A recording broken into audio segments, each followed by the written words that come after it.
Bismillah. Assalamualaikum warahmatullahi wabarakatuh. Alhamdulillahirabbil alamin.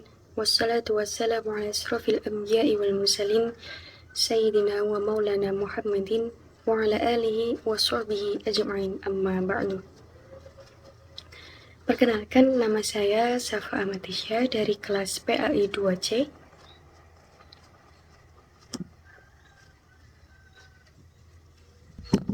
Kesatuan dan keutuhan NKRI harus dijaga dan dipertahankan oleh semua warga negara tanpa terkecuali. Ini menegaskan bahwa integritas dan persatuan Indonesia sebagai negara adalah prinsip yang fundamental dan tidak boleh diganggu-gugat. Pemeliharaan stabilitas dan keberlangsungan Negara Kesatuan Republik Indonesia atau NKRI dalam hal urgensi persatuan dan bahaya perpecahan dalam Quran Surat Ali Imran ayat 103 berbunyi, wa'tasimu bihablillahi jami'an wa la tafarraqu, dan berpeganglah kamu semuanya kepada tali Allah dan janganlah kamu bercerai-berai.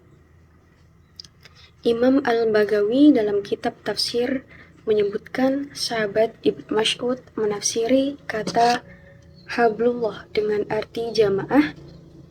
Di dalam tafsir Al-Qurtubi dijelaskan perbedaan yang dilarang adalah setiap perbedaan yang berdampak pada kehancuran. Dalam Quran Surat Al-Anfal ayat 46, Al-Imam Abu Hayyan dalam tafsir Al-Bahr Al-Mutih menjelaskan perpecahan mengakibatkan kehancuran yang membuat para penjajah mudah menguasai negara.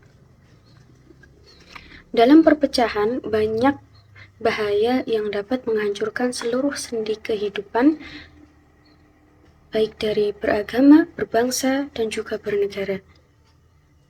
Hadratus Syekh mengingatkan perpecahan adalah penyebab kelemahan, kekalahan, kegagalan di sepanjang zaman. Relasi agama dan negara ialah aspek keberagaman dan keadilan sosial dalam Negara Kesatuan Republik Indonesia atau NKRI. Agama dan negara merupakan dua hal yang tidak dapat dipisahkan. Keduanya saling membutuhkan pada lainnya. Agama adalah pondasi, sedangkan negara penjaganya.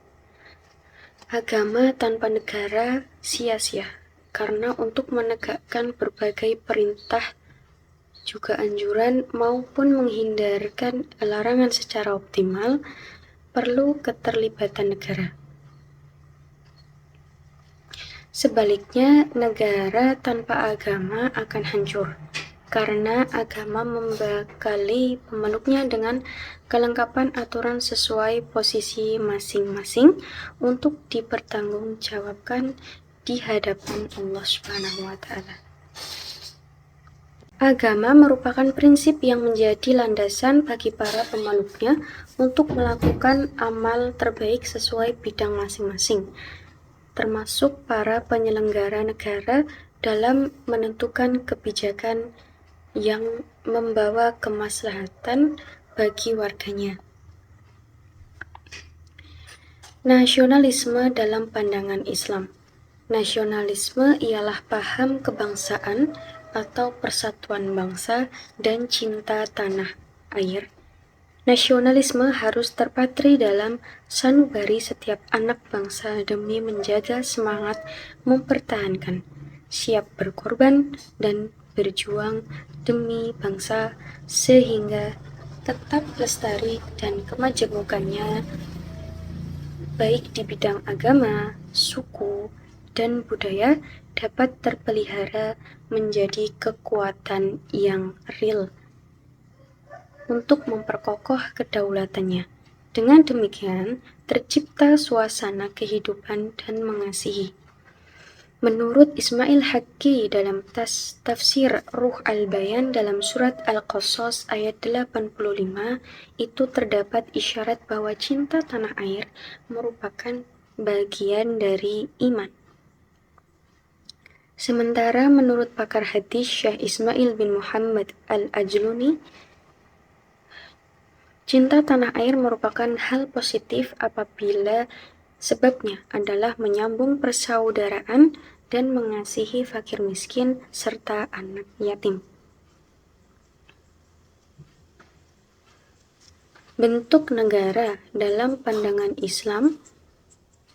Dalam Islam tidak ada nas syarih yang mengatur bentuk negara, sebab pembentukan negara merupakan persoalan siasah yang teknisnya disesuaikan dengan kondisi, sekira lebih mendekatkan pada kemaslahatan dan menjauhkan dari kemudaratan.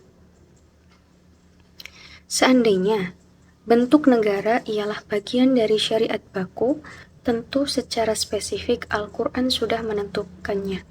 Sebagaimana Al-Quran, teks-teks hadis pun hanya menyoal kedisiplinan pemimpin dan tata hubungan sosialnya. Suatu saat Rasulullah menyebut penguasa dengan kata sultan.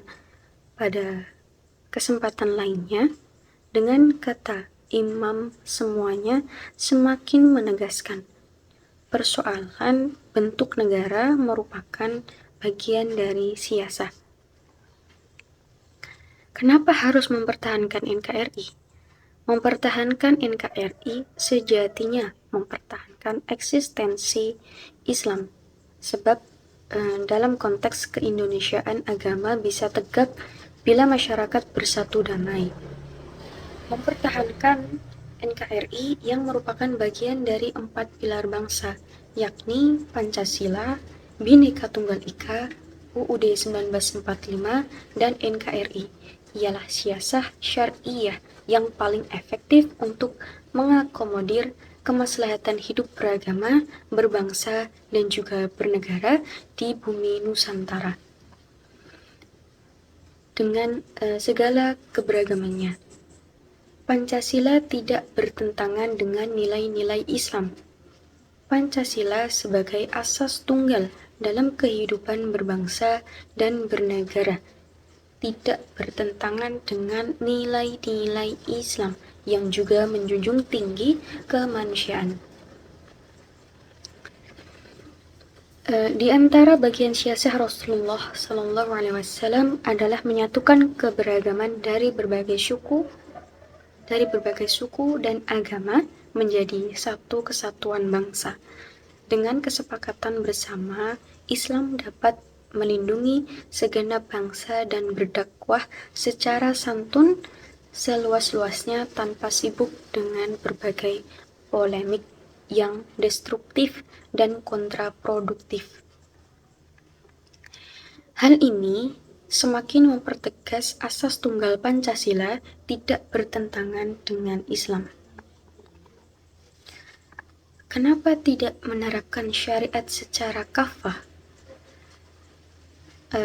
Pernyataan bahwa umat Islam di Indonesia tidak menerapkan syariat Islam secara kafah adalah pernyataan yang kurang tepat. Sebab kemungkinan menerapkan beberapa hukum seperti qisas, rajam, dan semisalnya pada hakikatnya termasuk bagian dari penerapan syariat secara kafah. Seperti orang tidak mampu sholat berdiri, syariat yang berlaku baginya adalah sholat dengan cara duduk, tidak memaksakan berdiri. Bahkan bila hal itu memaksakan akan menimbulkan bahaya, maka haram. Begitu pula konteks hukum-hukum Islam tidak memungkinkan diterapkan di Indonesia apabila dipaksakan, justru menimbulkan kemungkaran yang lebih besar, maka hukum menerapkannya juga haram. Melalui semangat NKRI, harga mati, Indonesia menggarisbawahi urgensi persatuan dan bahaya perpecahan sebagai cerminan dari nilai-nilai Pancasila yang menjadi dasar negara. Relasi antara agama dan negara juga menjadi bagian integral dalam membangun masyarakat yang berkeadilan dan beradab, di mana agama diakui sebagai pilar moral dan negara sebagai wadah bagi keberlangsungan kehidupan berbangsa. Semoga bermanfaat. Saya pamit undur diri. Wassalamualaikum warahmatullahi wabarakatuh.